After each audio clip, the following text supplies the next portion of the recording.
नमस्कार दोस्तों, स्वागत है आपका एक बार फिर आपके channel love for all purpose पे। लेक्चर्स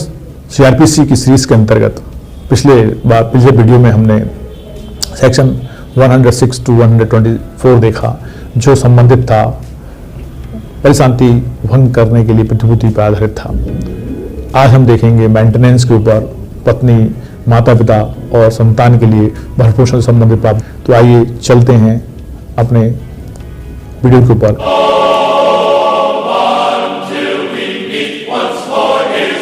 तो अपन आ गए हैं स्क्रीन पे अध्याय 9, पत्नी, संतान और माता पिता के भरण पोषण के लिए आदेश। Order for maintenance for wifes, parents and children.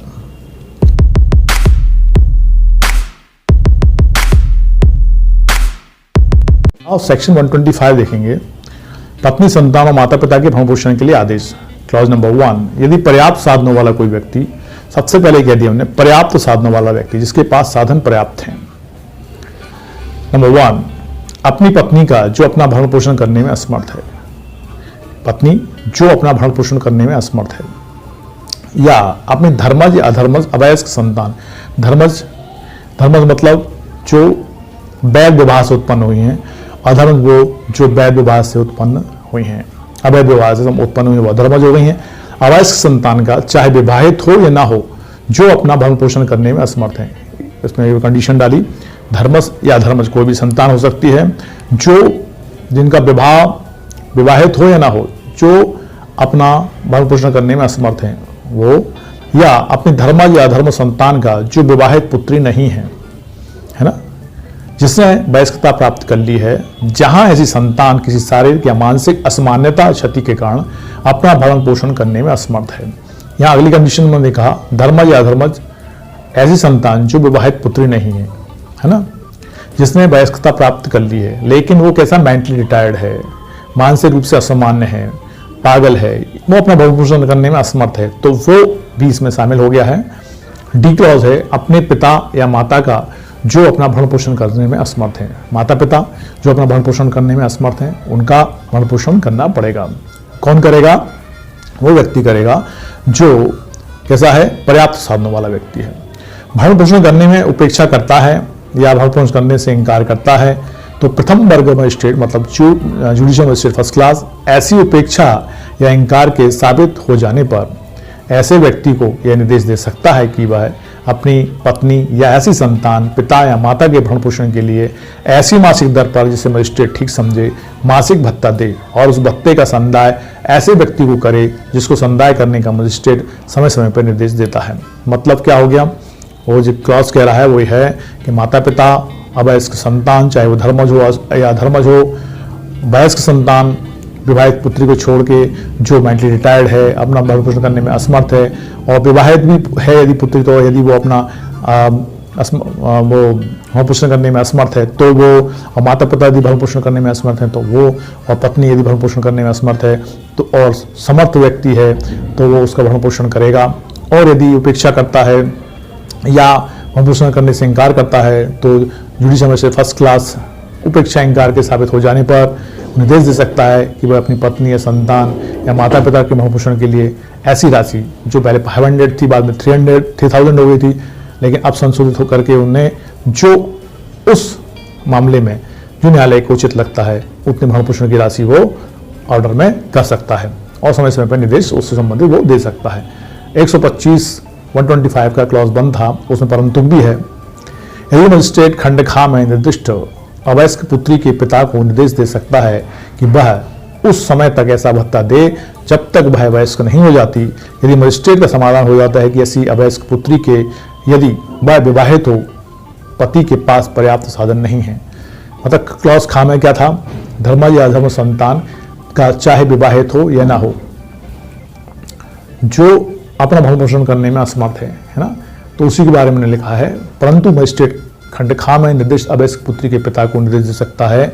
कि वह उस समय तक ऐसा भत्ता दे जब तक कि वयस्क नहीं हो जाती। ठीक है, वयस्क होने तक भत्ता दे। और यदि मजिस्ट्रेट का समाधान हो जाता है कि अवयस्क पुत्री के यदि वह विवाहित है तो पति के पास पर्याप्त साधन नहीं है तो भी वो भरण पोषण उसको दे। परंतु और भी है कि एक और यह और कि मजिस्ट्रेट इस उपधारा के अधीन भरण पोषण के लिए मासिक भत्ते के संबंध में कार्यवाही के लंबित रहने के दौरान ऐसे व्यक्ति को यह आदेश दे सकता है कि वह अपनी पत्नी या ऐसी संतान, पिता या माता के अंतरिम भरण पोषण के लिए मासिक भत्ता और ऐसी कार्यवाही का व्यय दे जिसे मजिस्ट्रेट उचित समझे, और ऐसे व्यक्ति को उसका संदाय करे जिसको संदाय करने का मजिस्ट्रेट समय समय पर निर्देश दे। मतलब वहाँ पर प्रोविजन एक और दे रखा है, जब तक कार्रवाई चल रही है तो जो न्यायाधीश है अंतरिम आदेश उनके जब कार्रवाई चल रही है लंबित रहने के दौरान में वो व्यक्ति को यह आदेश दे सकता है कि अपनी पत्नी, अपने बच्चों, पत्नी या बच्चों या संतान या माता पिता के लिए भरण पोषण दे, मासिक भत्ता और ऐसी कार्रवाई का व्यय दे जिसे मजिस्ट्रेट ठीक समझे, और ऐसे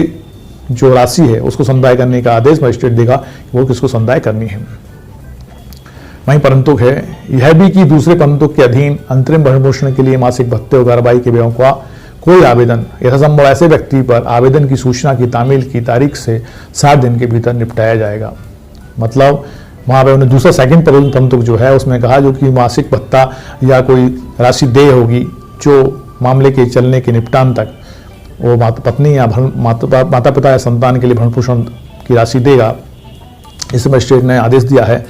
तो उसमें क्या कह रहे हैं वो, परंतु यह भी कि दूसरे परंतुक के अधीन अंतरिम भरण पोषण की, अंतरिम भरण पोषण मतलब जब तक की कार्रवाई चल रही है, भत्ते और कार्रवाई के व्ययों का कोई आवेदन यदि किया गया है यथासंभव ऐसे व्यक्ति पर आवेदन की सूचना जो आवेदन हुआ है और जिस व्यक्ति को भत्ते का भुगतान करना है उस ऐसे व्यक्ति पर वो तामील की तारीख से 60 दिन के भीतर निपटाया जाएगा। मतलब उसको तामील हो जाएगी तो उसके 60 दिन के भीतर ही वो मामला निपटाया जाएगा। ठीक है, क्या कह रहे हैं वो,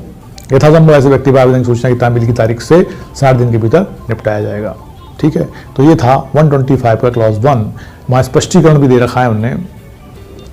इस अध्याय के प्रयोजनों के लिए का अवयस्क से ऐसा व्यक्ति अभिप्रेत है जिसके बारे में भारतीय वयस्कता अधिनियम 1875 का 9 के बंधों के अधीन समझा जाता है कि उसने वयस्कता की आयु प्राप्त नहीं की है। मतलब भारतीय वयस्कता अधिनियम के अंतर्गत वो वयस्क नहीं हुआ है तो वो अवयस्क है।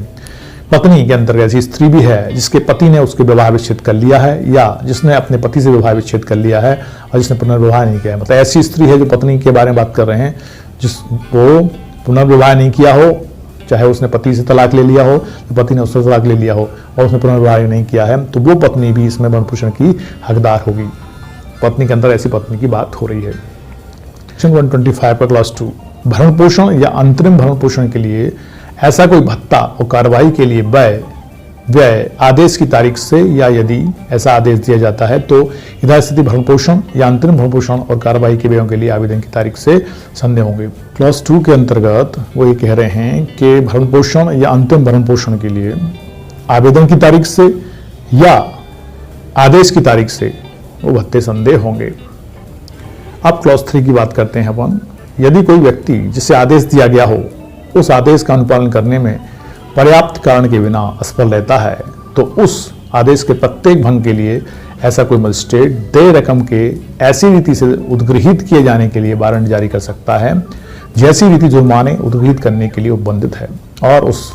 वारंट के निष्पादन के पश्चात प्रत्येक मास के न चुकाए गए यथास्थिति भरण पोषण या अंतरिम भरण पोषण के लिए पूरे भत्ते और कार्रवाई के व्यय या उसके किसी भाग के लिए ऐसे व्यक्ति को 1 मास तक की अवधि के लिए अथवा यदि वह उससे पूर्व चुका दिया जाता है तो चुका देने के समय तक के लिए कारावास का दंडादेश दे सकता है। वहीं वो क्लॉज 3 में कह रहे हैं 125 के, कोई व्यक्ति ने जिसके विरुद्ध आदेश हुआ है आदेश के अनुपालन में वो पर्याप्त कारण के बिना वो भत्ते देने के लिए संदाय करने में असफल रहता है तो जो प्रत्येक भंग किया है उस व्यक्ति ने तो उसके लिए मजिस्ट्रेट देय रकम को ऐसे उद्गृहित कर सकता है जैसे कि जुर्माना के लिए उद्गृहित किया जाता है, उसके लिए वारंट जारी कर सकता है और वारंट के निष्पादन के पश्चात प्रत्येक मास के न चुकाए गए या पूरा भत्ता नहीं चुकाए गए या उसके किसी भाग को नहीं चुकाया गया है तो उस प्रत्येक भाग के लिए या पूरे के लिए ऐसे व्यक्ति के लिए 1 मास तक के लिए की अवधि के लिए कारावास में उसको डाला जा सकता है। और यदि उसने उसको चुका दिया है, उससे पूर्व चुका दिया जाता है तो उसको कारावास नहीं होगा। और यदि कारावास हो जाता है तो उसके चुका देने के बाद उसको उसका कारावास हटा दिया जाएगा। चुका देने के समय तक के लिए कारावास का दंडादेश दे सकता है। मतलब 1 मास तक का कारावास, यदि उसको भत्ते नहीं चुकाता है, उसमें असफल रहता है, तो 1 मास तक का कारावास हो सकता है और भत्ते चुकाते साथ वो कारावास खत्म हो जाएगा। और जब तक कि वो भत्ता नहीं चुकाता तब तक के लिए वो कारावास रहेगा। 1 मास तक का कारावास उसको भुगताया जा सकता है। तो एक क्लॉज 3 था, परंतु इसमें दिया है हमने, इस धारा के अधीन देय किसी रकम की वसूली के लिए कोई वारंट तब तक जारी न किया जाएगा जब तक उस रकम को उद्घीत करने के लिए उस तारीख से जिसको वह देय हुई 1 वर्ष की अवधि के अंदर न्यायालय से आवेदन नहीं किया गया है। मतलब उसने परंतु दिया है, यदि उसने भत्ता नहीं चुकाया है, रकम को नहीं चुकाया है, रकम की वसूली के लिए वारंट तब तक जारी नहीं किया जाएगा उस व्यक्ति के खिलाफ, क्योंकि यदि रकम को चुकाने के बाद 1 वर्ष तक का समय दिया जाता है जिसमें उसको आवेदन करना है और वो 1 वर्ष का समय बीत गया है और आवेदन नहीं किया गया है, तो वारंट जारी नहीं किया जाएगा। मतलब 1 वर्ष के भीतर में आवेदन करना पड़ेगा कि उसका भत्ता या रकम नहीं चुकाई गई है, देय रकम उसको नहीं दी गई है, तो वो ऐसे व्यक्ति के विरुद्ध वारंट जारी हो सकता है, नहीं तो वारंट जारी नहीं होगा। परंतु यह और कि यदि ऐसा व्यक्ति इस शर्त पर भरण करने की प्रस्तावना करता है कि उसकी पत्नी उसके साथ रहे और वह पति के साथ रहने से इनकार करती है, तो ऐसा मजिस्ट्रेट उसके द्वारा कथित इनकार के किन्हीं आधारों पर विचार कर सकता है और ऐसी प्रस्तावना के किए जाने पर वह इस धारा के अधीन आदेश दे सकता है कि यदि उसका समाधान हो जाता है कि ऐसा आदेश देने के लिए न्याय संगत आधार है। मतलब यहाँ इस कंडीशन डाल दी हमने, परंतु यह और कि यदि इस व्यक्ति ऐसी शर्त पर भरोसा करने की प्रस्तावना करता है कि उसकी पत्नी उसके साथ रहे, तो न्यायाधीश उस पर विचार कर सकता है और मजिस्ट्रेट कथित इनकार करने के आधारों पर विचार कर सकता है कि वो मना क्यों कर रही है। मान लो उसके साथ रहने से मना करती है, तो उन आधारों पर मजिस्ट्रेट विचार कर सकते हैं और ऐसी प्रस्तावना के किए जाने पर वह धारा के अधीन आदेश दे सकते हैं। यदि उनका समाधान हो जाता है कि किस तरह का आदेश देना है, तो ऐसा आदेश देने के लिए न्याय संगत आधार के आधार पर वो आदेश दे सकते हैं। तो यहाँ पे महिला को साथ में रहने के लिए प्रस्तावना करता है कि साथ में रहे, भरण पोषण देगा वो, लेकिन महिला मना कर देती है, तो न्यायालय उनके इनकार करने के आधार पर विचार कर सकता है और समाधान हो जाता है उसका किसी भी पक्ष में रहने के और ना रहने के, तो उसके आधार पर वो आदेश दे सकता है। अब स्पष्टीकरण दिया है हमने, यदि पति ने अन्य स्त्री से विवाह कर लिया है या वह रखेल रखता है, तो यह उसकी पत्नी द्वारा उसके साथ रहने से इनकार का न्याय संगत आधार माना जाएगा। स्पष्टीकरण में दे रखा है कि जो आधार हैं उसकी महिला के साथ में ना रहने के, तो उसके कारण हो सकते हैं कि उसने अन्य विवाह कर लिया है पत्नी ने, या किसी अन्य महिला को रखता है जो रखेल जिनका हम कहते हैं, या उसकी पत्नी उसके साथ रहने से इन आधारों पर मना करती है कि उसने अन्य स्त्री से विवाह कर लिया है या वो अन्य कोई महिला को रखता है, तो ये न्याय संगत आधार हैं जिनके आधार पर वो मना कर सकती है और प्रस्तावना कर सकती है कि मैं साथ में नहीं रहूंगी। ठीक है। क्लॉज 4, कोई पत्नी अपने पति से इस आधार के अधीन यथास्थिति भरण पोषण या अंतरिम भरण पोषण के लिए भत्ता और कार्यवाही के व्यय प्राप्त करने की हकदार न होगी यदि वह जारता की दशा में रह रही है, अथवा यदि वह पर्याप्त कारण के बिना अपने पति के साथ रहने से इनकार करती है, अथवा यदि वह पारस्परिक सम्मति से पृथक रह रहे हैं। मतलब ये जो क्लॉज 4 है 125 का, वो कह रहा है ये वो आधार हैं, यदि कोई पत्नी अपने पति के साथ इस आधार के अधीन यथास्थिति भरण पोषण या अंतरिम भरण पोषण के लिए भत्ता और कार्यवाही की व्यय मांगती है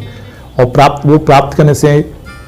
करने की हकदार कब नहीं होगी, जब वो जारता की स्थिति में रह रही हो, अथवा पर्याप्त कारण के बिना पति के साथ रहने से इनकार करती है, अथवा वह पारस्परिक सम्मति से पृथक रह रहे हैं। मतलब 3 कारण उन्होंने दिए कि जब पत्नी को भरण पोषण नहीं मिलेगा। एक तो जारता की स्थिति में रह रही है, मतलब अन्य व्यक्तियों और पुरुषों से संबंध बना रही है ना। नंबर 2, वो पारस्परिक सम्मति से अलग अलग रह रहे हैं, और तीसरा, और बिना किसी कारण से वो अपने पति के साथ रहने से इनकार करती है। तो तीनों कारण यदि हैं तो ऐसी पत्नी को भरण पोषण या अंतरिम भरण पोषण या भत्ता या संदाय नहीं होगा।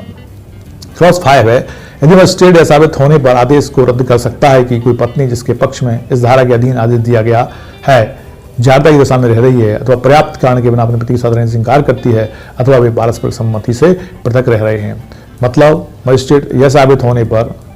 आदेश को रद्द कर सकता है, मतलब उस आदेश को रद्द कर सकता है। कौन सा आदेश? जो मजिस्ट्रेट ने दिया था कि भरण पोषण या